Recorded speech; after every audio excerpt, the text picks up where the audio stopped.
আতিউল্লাহ, আল্লাহর আনুগত্য কি, ওয়া আতিউর রাসূল, আল্লাহর রাসূলের আনুগত্য, ওয়া উলিল আমরি মিনকুম, এই উলিল আমর কারা?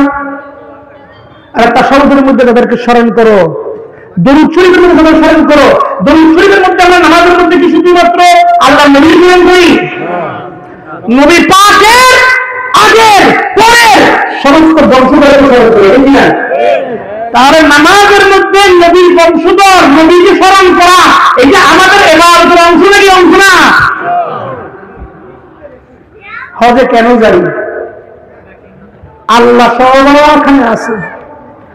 হজের মধ্যে যে পবিত্র কালো পাথরের ঘরটা আছে, সেই কালো পাথরের ঘরটা আমার দয়াল নবীর পূর্ব বংশ ইব্রাহিম খলিলুল্লাহ, ইসমাইল নবীর পবিত্র হস্ত মোবারকের দ্বারা আল্লাহর ইচ্ছায় নির্মিত। এগুলো ওই ঘরের মর্যাদা আল্লাহর অন্যান্য মসজিদের ঘরে, সকল মসজিদ আল্লাহর ঘর, কিন্তু ওই ইব্রাহিম নবী, ইসমাইল নবী যে ঘর করেছেন আল্লাহর ইচ্ছা, সেই ঘরের সাথে কোন ঘরের তুলনা করে? আমরা সবাই সবকিছু বুঝি, কিন্তু যখন নবী নবীর বংশধরের উপর আসে তখন আমরা বুঝতে চাই না, ধারণা চাই না। আজকে যে আমরা শুক্রবার জোহরের নামাজকে কি বলে? জোহর জুমার মর্যাদা কি একই? আরে প্রতি সপ্তাহের মধ্যে দিন, আচ্ছা দিন মানে এটা দিন, বার আর কি? আরে বার দিন এগুলো করেছেন তো মানুষের খেদমতে আল্লাহ, ঠিক কিনা?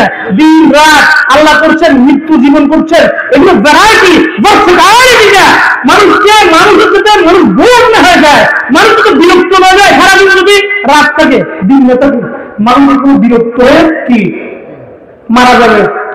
সারাদিন যদি দিন থেকে রাত না হয়, ভেরিয়েশন না থাকে, মানুষের মধ্যে আল্লাহ তার সেই ধরনের বৈচিত্র্য দিয়ে মানুষকে বানিয়েছেন। যিনি বানিয়েছেন তিনি কি বানিয়েছেন তিনি জানেন না? এই যে আমরা যে বড় বড় কোম্পানি জিনিস বানায়, ঠিক কিনা, মোবাইল বানায়, বিভিন্ন বড় বড় কোম্পানি, তার কোম্পানির যে মডেলের মোবাইল, সেই জানেন না যে তার মোবাইলের কি বৈধতা কি, তার মোবাইলের কার্যক্ষমতা কতটুকু, বলে না এটা 6GB 8GB 4GB RAM ROM, বলে না কি বলে না? এটা ক্ষমতা দিয়েছে কোম্পানি। আবার আল্লাহ যে মানুষকে বানিয়েছেন, আল্লাহ কি জানেন না তার মানুষের ক্ষমতা কতটুকু? নাকি জানে না? কিন্তু আল্লাহ জানে যে বান্দা মাত্রই পাপ করবে। আল্লাহ জন্য কি বলেছেন? ওয়ালাউ আন্নাহুম ইযলামু আনফুসাহুম যাউকা, যখন তোমরা পাপ করো নবীর দরবারে যাও, তাহলে নবীর দরবারে না গেলে পাপ করে কি পাওয়ার কোনো হবে না, তো যেতে হবে না। কোরআন বলেছেন আল্লাহ, হাদিসে বলে, আবার দয়াল নবী কি বলছেন? মান যারা কবরি ওয়াজাবাত লাহু শাফাআতি, যারা আমার কবর জিয়ারত করতে আসবা তাদের জন্য সুপারিশ করা আমি নবীর জন্য ওয়াজিব হয়ে যাবে। সুবহানাল্লাহ। আমরা গুনাহগার উম্মত কষ্ট করে পাসপোর্ট করে ভিসা নিয়ে এই হেরান কইরা আমরা আমাদের সমস্ত পরিবার পরিজনকে আল্লাহর হাওলা করে দিয়ে আমরা হজ্জে বাইতুল্লাহ যাই আল্লাহকে পাওয়ার জন্য। আল্লাহর যে মহান সত্তা রাহমাতুল লিল আলামিন কে সেখানে যিনি এই মক্কা নগরী জন্মগ্রহণ করেছে, সেখানে হেঁটেছে, তার সবর দেওয়ার জন্য তিনি যেখানে আরম্ভ করছেন এই মদিনা শরীফে তার সংস্পর্শের জন্য। কেমন হজের মধ্যে আরেকটা আহকাম রুকনের মধ্যে কি আছে? সই করা। এটা কি? সাফা এবং মারওয়া পাহাড়ের মধ্যে কি করা? দৌড়াদৌড়ি করা, ঠিক কিনা? ঠিক না? এটা না করলে হজ হবে? এটা না করলে হবে? এই জিনিসটা কি যারা দরকার আছে নাকি নেই? আমার ধর্মের, আমার আমলের একটা অংশ, আমি যদি না জানি আমার আমলটা অসম্পূর্ণ হবে, ঠিক কিনা?